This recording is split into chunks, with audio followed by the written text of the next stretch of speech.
This is CBC Winnipeg News.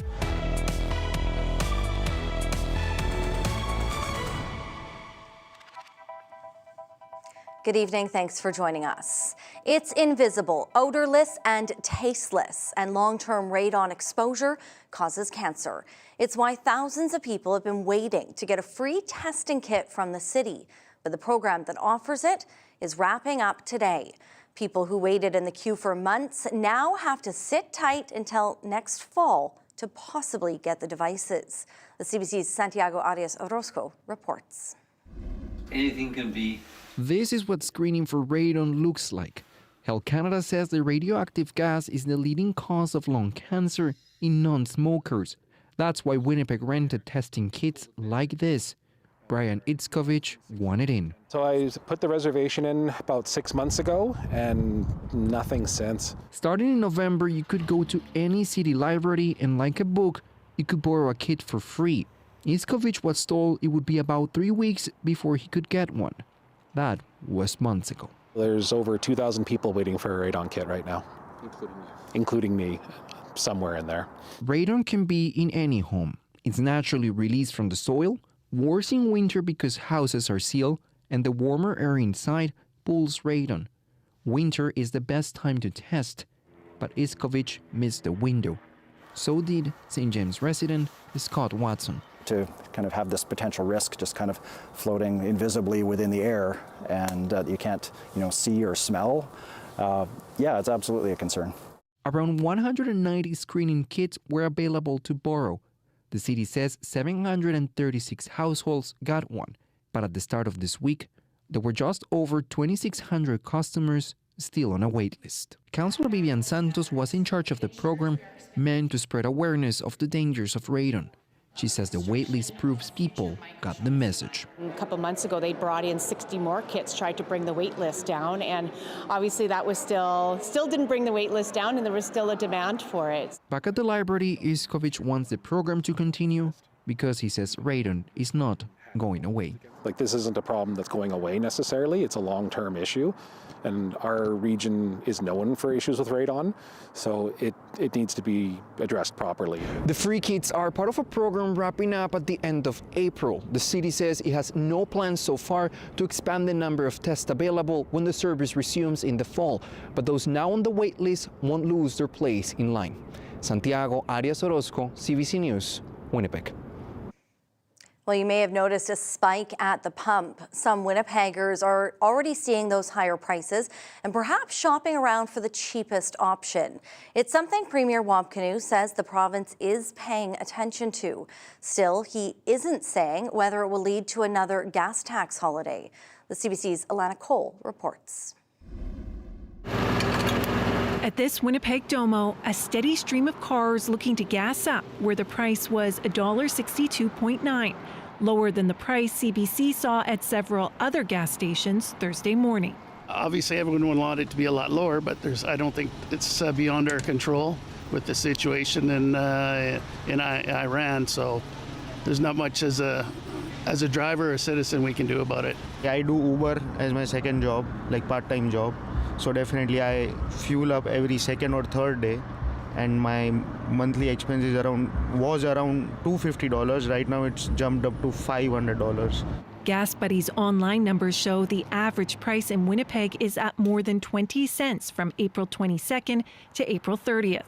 University of Manitoba professor Barry Prentice says it's part of a global issue. He points to the U.S.-Iran war. Well, I don't think there'll be a big drop anytime soon. In fact, it's an interesting question as to how long will this last. I expect it at least last 6 months, but it could be beyond that. It really depends on how soon oil gets flowing again from the Gulf. Queen's University professor Warren Mabey says overall Canadians are dealing with much higher fuel prices than they're used to. We're hearing some warnings that the price of oil is going to keep rising until there is some resolution, some break in the hostility and a real reopening of the strait. In 2024, Premier Wabkanu eliminated the gas tax. The cost, about $340 million in lost revenue. Canoe says another gas tax holiday is a possibility. We help Manitobans potentially by taking affordability steps like reducing the gas tax, but we also help by investing in healthcare, hiring more nurses and doctors. And when we take money to do one thing, it potentially limits the ability to act in other ways, or we have to increase borrowing. Canoe is asking Manitobans to be patient while they look at whether a reduction to the gas tax is the right option, and one that will make a difference. Alana Cole, CBC News, Winnipeg. A Winnipeg area landfill search site where the remains of 2 First Nations women were found has now officially been decommissioned. The search at Prairie Green Landfill started in December 2024, and the remains of Morgan Harris and Mercedes Myron were later found in February 2025. However, since the province says the work continued at the site until early January, equipment and structures have been removed. The Premier says it now goes back to being a landfill. The province says the final cost came to just over $18 million. A second search is now underway at Brady Road Landfill for Ashley Shingoose. We continue to zero in, but there is a lot of material there that fits within this date range and within this geographic range. The Premier says this landfill is primarily residential waste and the search has been slower. RRC Polytech is slashing programs and staff. The college is permanently shutting down 7 programs, including sales and marketing, accounting and web development. It is temporarily cutting 4 others like commerce and pharmaceutical and food manufacturing. 3 programs will see a reduced seat capacity, including creative communications. The college blames the reduction of international students caused by federal immigration changes. It says that's affected its financial stability. Current students will not be affected. The union says 26 staff will be impacted by the cuts. Shoplifting, drug use, and graffiti. These are the types of low-priority calls that can take longer for officers to respond to. Now police are introducing a new rapid response unit to support frontline policing and enhance community safety. Well, some are optimistic, others are questioning how it will make a difference. Mike Arsenault reports. Winnipeg police say they want to be more efficient and improve response times. At a press conference Thursday, Chief Gene Bowers introduced the Rapid Response Unit, designed to focus on low-priority calls. And sometimes, you know, in the past, we haven't got to some of those lower priority calls, in my opinion, fast enough. So this is going to give us some ability to get to those calls sooner than later as well. Winnipeg police say they had a record number of calls in 2025, and the new unit will improve safety at the neighborhood level. What did you see there? The meth pipe in her hand. Is that common around here? Yes. Michael Paye owns Cobra Collectibles. He's also the director of the Sargent Avenue business community. He says drug use and theft are a common sight for him and other businesses in the area. Last year, the theft was really high. Like the crime, theft, they were astronomical. Monday, Paye hosted a retail crime prevention conference, a place for businesses to voice their concerns and share ideas. We had the chief of police at the conference. We had Minister Wiebe at the conference. For a small conference, we feel that with them showing up shows that they're listening to us. With stuff like this happening, it shows that they're listening. Police are using existing resources for the response unit. It will be staffed by 2 sergeants, 4 patrol sergeants, and 26 constables. One criminal justice professor questions how this new unit will reduce crime. If those officers are already available and they're already working, how is just repackaging them in a rapid response going to get them to the call quicker? It's the same number of officers, or just in a different package. Kevin Walby says the city should address the root causes of crime, like food scarcity and poverty. Police say in addition to low-priority calls, the unit will also focus on special events like parades and protests, so officers aren't taken away from other units to staff them. The new Rapid Response Unit hits the streets May 3rd. Mike Arsenault, CBC News, Winnipeg. Riley's in now. Riley, lots of people in T-shirts in that video. Many of us hoping we will soon be wearing T-shirts once again. Yeah, I mean, we're actually not looking at a terrible weekend, Brittany, across southern Manitoba. The Hardy probably will be in the T-shirts and shorts when you see some of the temperatures in your weekend forecast here. So as we headed through the afternoon, we did get some nice clearing. It was Nice to see the sunshine for a bit again here in southern Manitoba. Still a bit of cloud cover pushing into parts of northern Manitoba. This is all the result of a couple of things. First, high pressure that's building in and a warm front that will come through, and that will help boost temperatures as we get closer to the weekend. So through the afternoon, it's forecasting 7 degrees for I think the 4th day in a row now, and we only got to 6 downtown this afternoon. Brandon, Melita both cracking double digits, 10 this afternoon, 8 in Lynn Lake and Thompson. These temperatures in Winnipeg in particular still 10 degrees off normal for this time of the year, but there is a bit of a change on the way, albeit short-lived for now. -4 overnight, mostly clear skies. We get a bit of a lighter wind as we get through the morning hours tomorrow. Up to 14 degrees, closer to seasonal, a mostly sunny sky. Like I mentioned, Brittany, I think you'll like the weekend forecast. I'll have more on that in just a bit. Okay, because I don't like that minus temperature. Thank you. You're welcome. Why the province is taking on giant grocers in a food fight to help lower prices. We'll explain next.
More competition, better prices. The Premier says Manitoba needs to take action against grocery giants that are crowding out other companies. It's why the province is going after restrictions from mega grocer Sobeys, challenging contracts that prevent other stores from setting up nearby. CBC's Ian Fraze reports. There used to be a grocery store behind me, but 12 years ago, even as the Safeway was shutting down, it maintained control over this land. It signed a contract, no other big grocers allowed, right between McPhillips and Layla. It's one of the real estate deals the province is trying to scrap. This predatory property control is against public interest. The province passed a law last year to eliminate real estate deals signed by grocers that prevent similar stores from opening nearby. Existing agreements can continue if registered with the province, but Manitoba has decided to challenge 4 of those locations anyways. They all belong to Sobeys. I think we all understand when there's more competition, there are better prices. Manitoba is waging its food fight in 2 Winnipeg neighborhoods, in Sage Creek and north of the Garden City Mall. I would say it's kind of unfair of Sobeys to prevent like any other grocery stores in the area. If there was something in the area that was cheaper, of course that's great. In Brandon, the province is going after the deal that's kept this building empty. Sobeys moved out, then signed a lease to stop anyone else. And they're challenging the restriction in Steinbach.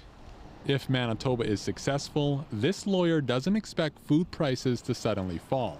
Before there's any competitive competition, it's going to take probably, 5 years, realistically. The market's pretty monopolized right now. While one shopper says we have enough grocery stores. We got lots already. We need more money, that's it. The province says Sobeys wouldn't talk to them. The company hasn't responded to our questions either. Ian Fraze, CBC News, Winnipeg. It's been just over a month since Winnipeg police charged a city councillor with sexual assault. Now that councillor has been removed from 7 committees and boards at City Hall. CBC's Bartlett Kivas tells us about the vote and the fallout. City Council's been mulling what to do about Transcona Councillor Russ Wyatt since March, when the Winnipeg Police Service charged him with sexual assault and administering a noxious substance. Wyatt says he's innocent. The mayor nonetheless suggested he go on leave. Wyatt declined, leading to a Thursday council vote to remove him from Property and Development Committee and 6 other boards or committees. Wyatt didn't stick around for the vote. Out of respect for this chamber, I don't want to participate in an item which I believe is partisan political. And with all due respect to my colleagues, I won't be here for the discussion or the vote. There wasn't much discussion. The vote was unanimous. The vote, Madam Speaker, yeas 14, nays 0. Okay. Thank you. The item carries. Wyatt's friends and foes on council said they chose to take action to acknowledge the magnitude of the charges he's facing. In most businesses, companies, even in the city of Winnipeg with the public service, if a member of an employee is facing similar criminal charges, they're put on administrative leave. As councillors, as political leaders, we need to be setting a higher standard. Despite the vote, Wyatt retains his seat on council and on East Kildonan and Transcona Community Committee. While there's no mechanism to remove Wyatt from council, the residents of Transcona will have a say should Wyatt choose to run in the civic election slated for October. Bartlett Kivas, CBC News, Winnipeg. A new intercity bus service is coming to Manitoba. Flixbus is expanding its presence in Western Canada, including adding a new route between Winnipeg, Brandon and Regina. Starting May 7th, the expanded network will improve connectivity between Calgary, Edmonton, Regina and Winnipeg, while also serving smaller communities like Moose Jaw, Saskatoon and Brandon. The company says buses will have free Wi-Fi, power outlets at every seat, spacious seating and real-time trip tracking. The website shows a one-way ticket from Winnipeg to Regina will run a little over $50. A 160-year-old heritage house that predates Confederation has reopened north of Winnipeg. The Captain Kennedy House Museum and Tea Room closed due to structural issues in 2015. Those were fixed at a cost of about $1.4 million. The house was built in 1866 and later named after William Kennedy. He was an Arctic explorer and Métis leader who called for Manitoba's entry into Confederation. The tea room is open, and the operator says demand for reservations have spiked ahead of Mother's Day. Well, if you're getting a head start on cleaning up your lawn, the city will start picking up your clearings very soon. Yard waste collection starts on May 4th for Area A and May 11th for Area B. It should be put out before 7 a.m. on your collection day. It's picked up every 2 weeks. Also, if you've been waiting to get rid of some unwanted items, now is the time to start gathering all those things up. Giveaway weekend is happening May 9th and 10th. Of course, place those items outside with a free label.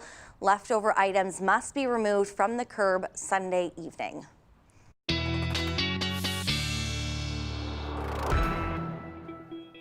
Riley's back in now, and those are big weekends. People look forward to giveaway weekend, and that sneaky little reminder in there about Mother's Day coming up. Yeah. It's coming up soon. It's coming up pretty quick. I'm going to start tonight with a bit of a new thing. You might recall back in the fall we did the fall supper watch. Well, because it's spring, I thought I'd do the town-wide yard sale forecast. Love it. For the weekend. I'm not here tomorrow, so I thought I'd do it a day early on Thursday for us here. So having a look at some of the ones that I managed to get together for us for the weekend here. Happening on Saturday, all of these in the Red River Valley and parts of south central Manitoba, in Niverville, Altona, Plum Coulee, Eli, looking at temperatures in the double digits, a chance of a few morning sprinkles in Eli and into the Red River Valley, but overall, I think this is a mix of sun and clouds as we get through the rest of the day on Saturday as these are happening. So a pleasant day to get out and maybe do some yard sailing, couple in southwestern Manitoba as well, where we are looking at temperatures also in the double digits. So if you know of a town-wide yard sale happening in your community, let me know at talkback@cbc.ca, and we'll try to get that on as we get through the spring months here and try to think more spring-like as we get into the month of May. High pressure to the north has helped to start to clear us out as we've gotten throughout the day today. That has led to some nice sunshine and also helped to lighten the winds a bit as we got through the afternoon hours. As we press into Friday morning, there is the weak chance of a couple of sprinkles or a couple of wet snowflakes into the early morning hours. I'm talking overnight pre-dawn for the Parkland and into southwestern Manitoba. This is all cleared up by the time the morning commute gets underway tomorrow morning, I think. Then we're left with a mix of sun and clouds pretty generally across the province. As we get through the rest of the day, we get some nice warmth. And then there's another low tracking along the territorial border with a warm front along with this could trigger some showers as we get through the early morning hours into Saturday. And then we're back into a real mix of sun and clouds across much of the province as we get Saturday into Sunday, although we could see either some flurries along the Hudson Bay coast, Gillam into Shamattawa, and as this cold front tracks through into Sunday, perhaps some mixed precipitation or some showers into parts of northern Manitoba as well. So not in the all clear, but at least for the most part, we are talking about rain as opposed to snow, for the most part, I say. Trace to a few millimeters as we get through the next couple of days. That's really about it across southern Manitoba. I don't have much on the horizon for any precipitation either. Temperature-wise, around the freezing mark first thing in the morning, really right across southern Manitoba, up to 3 in Melita, -2 into Thompson first thing. And then I think if you like the warmer temps, you'll like the weekend forecast here, up to 15 degrees as we get into Saturday. There's that chance of a couple of sprinkles first thing Saturday morning. Cloud starts to build in 18 degrees into Sunday, and then we're back into some cooler temps, Brittany, as we get into early next week. Thank you, Riley. You're welcome. And we are back right after this. Stay with us.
With the arrival of the 60-day mark for the Iran war, there are growing questions surrounding the next move by Donald Trump.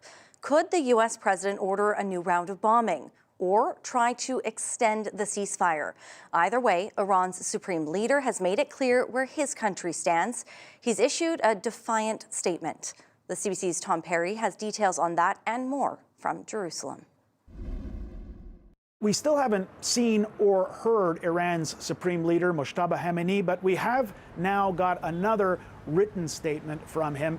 It is quite a defiant statement aimed at the United States. He says that Iran will defend its missile and nuclear capabilities. And then he goes on to write, by God's will, the bright future of the Persian Gulf region will be one without the United States. Outsiders who come from thousands of kilometers away with greedy intentions have no place here except for in the depths of its waters. And he goes on to say, the Islamic Republic will ensure the security of the Persian Gulf to eliminate the misuse of this waterway by hostile enemies. So that's the latest message coming out of Iran. There is, of course, still a ceasefire between Iran and Israel and the United States. There's a ceasefire as well in place in Lebanon, the other front in this war. But we heard from the head of the IDF, the Israel's military, who was in southern Lebanon this week meeting with troops. And his message was that there really isn't a ceasefire in place, that despite this truce being in effect, the Hezbollah and IDF are still trading fire on a regular basis. The IDF today announced that it was telling people in 8 towns outside its buffer zone in southern Lebanon to evacuate, so presumably to expand operations against Hezbollah. The IDF says that 12 of its troops were injured in a Hezbollah drone strike. A cargo vehicle got hit by a drone, and Lebanon's health ministry says that IDF strikes killed 9 people, including 2 children. And meanwhile, in the north of Israel, sirens have been heard in the past day over suspected drones coming over from Hezbollah. So despite there being a ceasefire in place in Lebanon, in southern Lebanon, the fighting between the IDF and Hezbollah, it has not stopped. Tom Perry, CBC News, Jerusalem. U.S. Secretary of War Pete Hegseth faced another day of grilling about the Iran war during a hearing on Capitol Hill. Lawmakers challenged Hegseth on everything from its legitimacy and effectiveness to whether Congress could soon rein the administration in. Katie Nicholson reports. On the heels of being grilled by Democrats on the House Armed Services Committee yesterday, Secretary Pete Hegseth was in the hot seat again, this time under intense questioning by senators. The hearing had been called to address the Pentagon's $1.45 trillion budget increase ask for next year. But there were many questions about the war in Iran, including its unpopularity at home. I disagree with your assessment that we are under threat. Do you not believe them when they say death to America? Listen, our adversaries use rhetoric all the time. What I'm concerned about is we are not safer, and I would just like to know why you have not sought the support of the American people, and 3 out of 5 Americans are against this war today. I believe we do have the support of the American people. And there were questions about what this war is costing Americans, in addition to the price of gas, which hit a 4-year high today.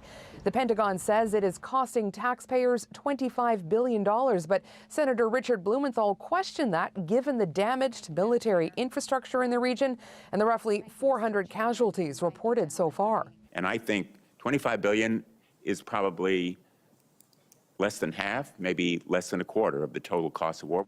And then there were questions about the War Powers Resolution. The 1973 measure gives the White House 60 days after initially notifying Congress of a military campaign to either end it or get congressional approval to continue. Hegseth suggested because of the ceasefire, the clock has been paused. We are in a ceasefire right now, which our understanding means the 60-day clock pauses or stops in a ceasefire. So you're not in. Yeah. It's our understanding, just so you know. Okay, well, I do not believe the statute would support that. I think the 60 days runs maybe tomorrow. President Trump was to be briefed today on a new wave of military options in Iran, including strikes, reported first by Axios. But speaking with reporters this afternoon, the president appeared to indicate he didn't think it would be necessary to break the ceasefire. Katie Nicholson, CBC News, Washington. The war in Iran has caused new controversy connected to the upcoming FIFA World Cup. Iran's soccer team is scheduled to compete in the tournament, but a top Iranian soccer official has been denied entry into Canada for a pre-tournament event, even though he had received permission in advance. He's been identified as a former member of the Iranian Revolutionary Guard. Conservatives are calling his arrival in Canada a massive security breach, but the Prime Minister is suggesting his denial once here is evidence the system is working. The Revolutionary Guard has been listed as a terrorist organization for several years. The members are prohibited from coming. We have a series of screenings and we take action, and no members have entered the country. Action has been taken appropriately. And look, there are multiple hurdles in order to get into the country, and I think the important thing is that those hurdles are effective, and we continue to see that. Iranian state media says Mehdi Taj was turned away after landing in Toronto on Tuesday night, and his entire delegation then returned home. FIFA's president says the Iranian team will play at games in the U.S. this summer, despite the ongoing war. The federal government is pouring money into improving the Canadian military. But right now, funding isn't enough. More people are needed too. The CBC's Marie Brewster has details on who's needed and the plans to boost recruitment. Canada's military faces a daunting mission to more than triple its size, and the country's top general, who is close to presenting her recommendations to the federal cabinet. In the next month or so, we will be able to present various options, and the discussion is going very well. Recruitment to the armed forces is the highest it's been since 3 decades plus. A lot of interest from the highest political office. We're going to continue to grow the military and grow the military reserves. I'm encouraged by what's happened over the course of the last year. The Prime Minister is encouraged by a modest turnaround in military enrollment numbers reported last week, partly spurred by last year's substantive pay raise. There's also renewed urgency. New equipment programs appear to be coming together quickly. And then we can show you around. 2 companies bidding on Canada's submarine contract have submitted their final proposals. The Air Force's first new F-35 comes off the assembly line later this year, in the face of a major pilot and technician shortage. The military has a long way to go to ensure it has enough personnel to staff and maintain those ships and planes. It is now about 8,500 short of its current modest target of 100,000 members. It wants to have almost 500,000 ready to fight in a crisis. And there are lessons being learned from allies already at war. We had a specific Ukrainian situation where we did explore mobilization. So this is, of course, contributing to how we are going to build our own solution in Canada. I hope that the plan that is coming from the Chief of Defence Staff will be taken seriously by this Liberal government and that they'll actually put the resources behind it. This week's fiscal update tried to make it more attractive to join the reserves by offering paid skills training, a $275 million program, a drop in the bucket with what a full mobilization plan would need. Marie Brewster, CBC News, Ottawa. 3 women who have reported allegations of historical sexual assault to the RCMP say they want to tell their stories publicly, despite several publication bans in the case. They hope to use a 2023 amendment to the criminal code that makes it easier for complainants to waive a publication ban on their names and anything that would identify them. CBC's Karen Pauls reports. I've had to mourn the loss of me, of who I was before it happened.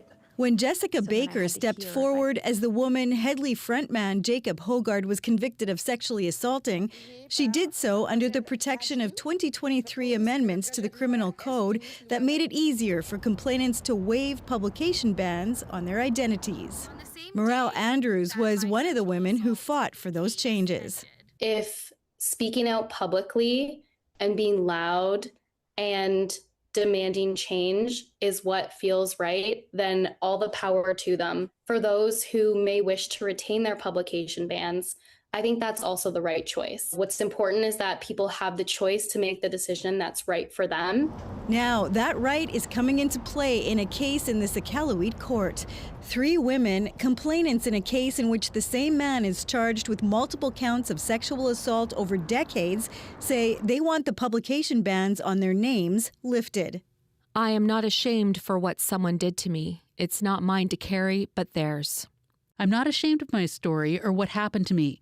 I stand in my truth, and I know many others who stand with me. The ban only protects the accused. None of us were consulted, and none of us agree with it.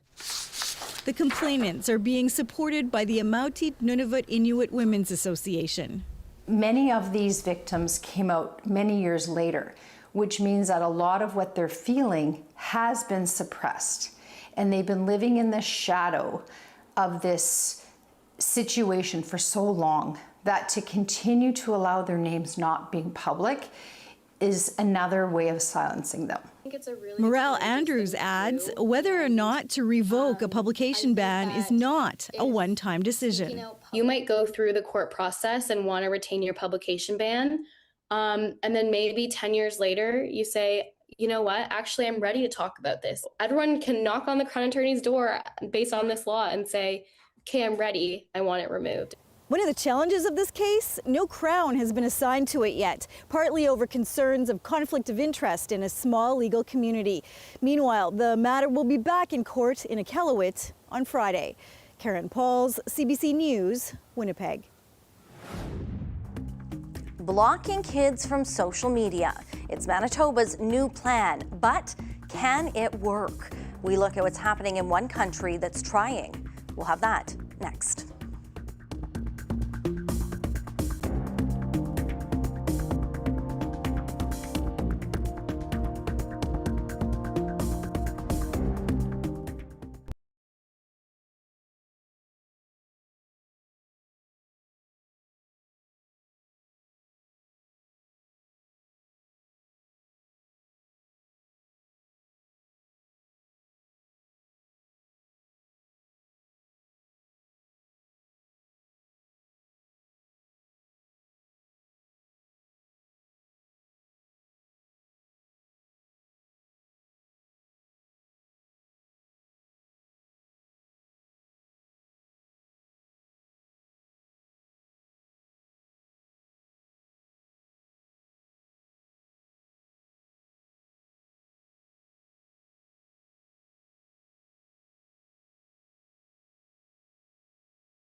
Manitoba Premier Wab Kinew wants to ban social media and artificial intelligence chatbots for youth. But would this plan keep kids healthier and safer? CBC's Bryce Hoy shares how the early days of a similar ban in Australia are going.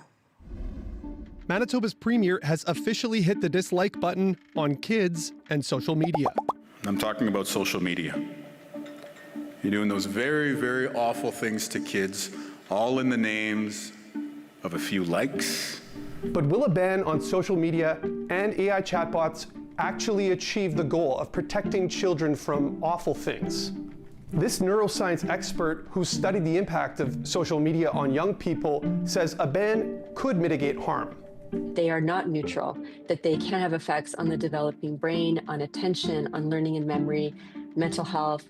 She says at the very least, a reduction in doom scrolling would be beneficial. We did a study with over 500 teens in both Canada and the US, and we found that actually passive scrolling, in comparison to actively creating content, connecting with others, that passive scrolling itself for more than 2 hours a day was associated with increased levels of clinically elevated anxiety. Given these well-documented mental health risks, Kinew isn't the first to consider a ban. Denmark announced plans to ban social media for under 15s, and Norway, Spain, the UK, and France are considering similar restrictions. There's only one country that has successfully implemented a social media ban for teens. It's been an emotional few days for many Australian teens as Meta started shutting down 500,000 Instagram and Facebook accounts. In a world's first, Australia banned TikTok, X, Facebook, Instagram, YouTube, Snapchat, and Threads for teens under 16. The ban works by using age assurance technologies. These could include government IDs, face or voice recognition, or so-called age inference, which analyzes online behavior and interactions to estimate a person's age. Now, teens and parents aren't punished for infringing the ban. Instead, social media companies face fines of up to what would be equivalent to $48 million Canadian for serious or repeated breaches. So, what impact has it had? In March, Australia published the first results of the ban in its e-Safety Commissioner report. But despite overall reductions in account ownership, a substantial proportion of children under 16 retained accounts on age-restricted platforms. Around 7 in 10 under 16s still had an account on one of the banned platforms as of March. This professor, who specializes in tech law at Dalhousie University, says that doesn't surprise him. Pretty much any age-gating system that we have out there, young people find a way to circumvent. He says Australian teens have already figured out those loopholes.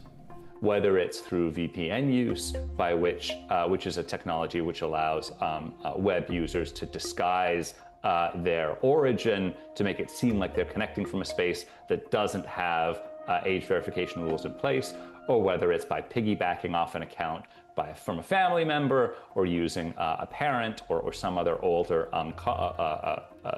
social connection to validate their account for them. There are any number of ways to get around these systems that we've seen. Kara Nicholas says even if the age verification system worked, the process creates privacy issues. Digital age verification inherently creates a paper trail, a digital paper trail, and as a result of that, it creates novel avenues for security breaches and other release of personally identifiable information. One of the most notable things to come out of the e-Safety report is that there's been no notable change in cyberbullying or image-based abuse reported by children in the first months of the ban. Children under 16 continue to report harm to e-Safety. There has not been a discernible drop in overall numbers. We have not observed a notable change in the number of cyberbullying and image-based abuse complaints involving age-restricted accounts across the platforms in January and February 2026 when compared to the same period in 2025. Now, to be fair, it's only been a few months since the ban in Australia took effect. Kara Nicholas says that he wants Manitoba to extensively consult with cybersecurity experts when mapping out the ban, and he has one question for Kinew. To what extent, if any, is this going to be effective at all? If it's not even going to perform the function that we want it to perform, I think it's important to ask much stronger questions about those trade-offs with regards to privacy and freedom of expression. In other words, he says Canoe should be turning this into this.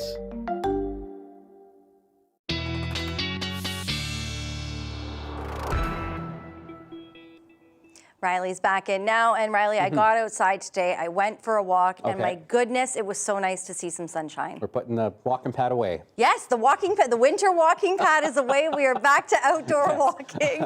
I just hope it stays. Yeah, the morning's still a bit chilly. Yes. And I mean, we'll hover around the freezing mark, Brittany, as we get through the next week or so. Daytime highs fluctuating between double digits and a couple of single digits on the map. All told, I think the booties for the pups can also go away, although I don't know if Zena actually really needs the booties, because instead of walking, we're taking a bit of a ride in the stroller. Thank you, Ruth, for sending this picture, and please keep sending your pups to talkback at cbc.ca. So, I mean, a bit of a chillier start tomorrow compared to seasonal for this time of the year. -1 in Winnipeg, up to 14 degrees. Maybe a bit optimistic there. We'll see how far we get into the afternoon hours, and around 13 into the evening. So all told, things actually looking quite decent. The wind staying relatively light as well as we get through the next couple of days. And that clearing that we see, not just tonight, but tomorrow night, actually good to see one of two full moons that we will get in the month of May. So the first one actually peaking tomorrow afternoon, just after lunchtime at 12:23 in the afternoon. The flower moon, typically meant to usher in the phase of the year, of the season, where we see blooming and our spring really starting to push into place here. So like I said, the first of two. The second happens May 31st, and that will be this year's first and only blue moon. So keep an eye out for that. Should be pretty clear. Not just tonight, it'll be mostly full, still bright, but tomorrow night as well, where we see that moon relatively full as well. So overnight temperatures around -3, -4 through the Interlake into the Red River Valley, closer to the freezing mark in the west. This is where we could see the odd sprinkle or so into the early morning hours pre-dawn through parts of southwestern Manitoba. Good risk of seeing some fog overnight into parts of northern Manitoba through Thompson, Norway House, into Lynn Lake and Flin Flon. In particular, temperatures around -3 overnight, -5 in Grand Rapids under a partly cloudy sky. A mix of sun and clouds on the cloudier side, particularly through the afternoon into Thompson and Lynn Lake. This is where we could see some showers or some periods of rain through the afternoon hours today. Temperatures around the 10-degree mark. And in southern Manitoba, looking at, there's that chance of a couple of sprinkles first thing in the morning. Temperatures popping up into the double digits. Could crack 20 in Melita tomorrow afternoon. And the difference that you'll notice tomorrow versus today in the last couple of days is that brisk northwesterly wind shifting around to more of an east to southeasterly wind as we get through the day tomorrow. It'll be variable at times, but up to 15 degrees in Portage, Morden Winkler, 14s through Emerson into Winnipeg, 10 degrees in Gimli, and looking at a mix of sun and clouds into northwestern Ontario as well, Brittany, and temperatures hovering around 10 and 11. I'll have your 7-day forecast coming up in just a bit. Thank you, Riley. You're welcome. It was a scare for a British Columbia woman out for an ocean swim. She came very close to a gray whale that's been visiting the waters off Vancouver. The CBC's Alana Kelly explains what's behind the surprise visit and what it means for both humans and whales. I heard a whale blow, and I went, like, my eyes kind of went bink, and I looked over my shoulder, and I just saw it going back under the water.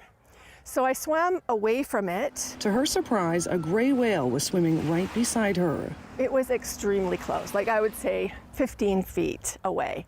And it had its head out of the water and its body, and then it torqued toward me and dove underneath. And that's when my heart rate spiked.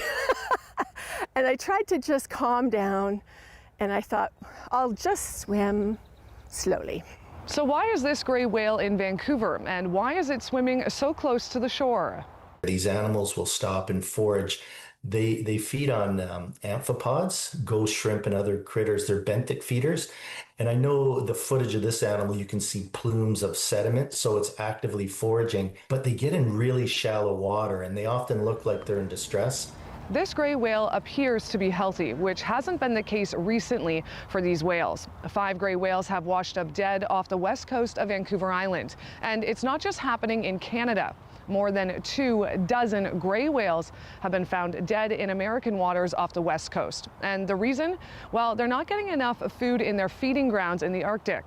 Experts believe that they're starving to death. And right now, these giants are making that massive journey again north to their feeding grounds, so they need lots of space. If you can avoid the animal, that would be appreciated for it to be able to forage. And we don't want disturbance, and we don't want to have fishery officers out there monitoring this animal's movements and making sure people keep giving it its distance. But we will if we have to. Everyone needs to stay back at least 100 meters from gray whales. White did everything right and swam away. If you witness people disturbing any whale, you can report it to Fisheries and Oceans Canada. Alana Kelly, CBC News, Squamish. Still ahead, a moose rescue in Saskatchewan. Plus, Riley's back with the last check on our forecast. Stay with us.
Reduced speed limits come into effect Friday on seasonal bike routes across the city.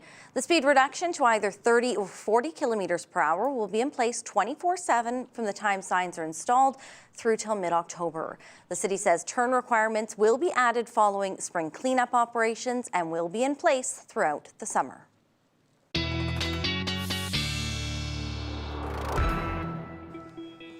So a decent day for a bike ride tomorrow. Lighter winds and temperatures in the double digits. Also a decent day if you're wanting to check out one of the patios. I know some of the outdoor venues, watering holes starting to open up, or maybe you're doing something in your backyard as we head into the weekend here. So tomorrow evening this is, looking at temperatures around 13 degrees around supper time with a light southwest wind. Fairly similar if you've got plans in the works for the day on Saturday as well. Up to 15 degrees. There's the chance of maybe a couple of odd sprinkles into the morning hours. 18 degrees into Sunday. We'll see some clouds starting to build back in late day.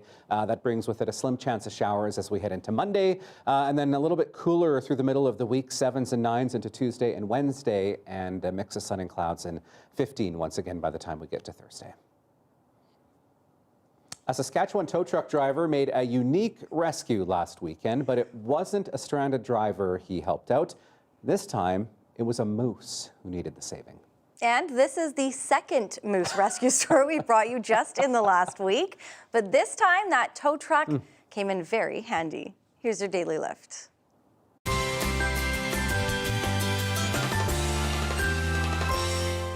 I just backed up to my house with him on the deck, and I phoned the wife and I said, bring out some blankets. I got a moose. I don't know what I would say. Tow truck driver Clint Gottinger made the unexpected rescue last weekend. He pulled this moose from the ice not far from his home near Kelvington.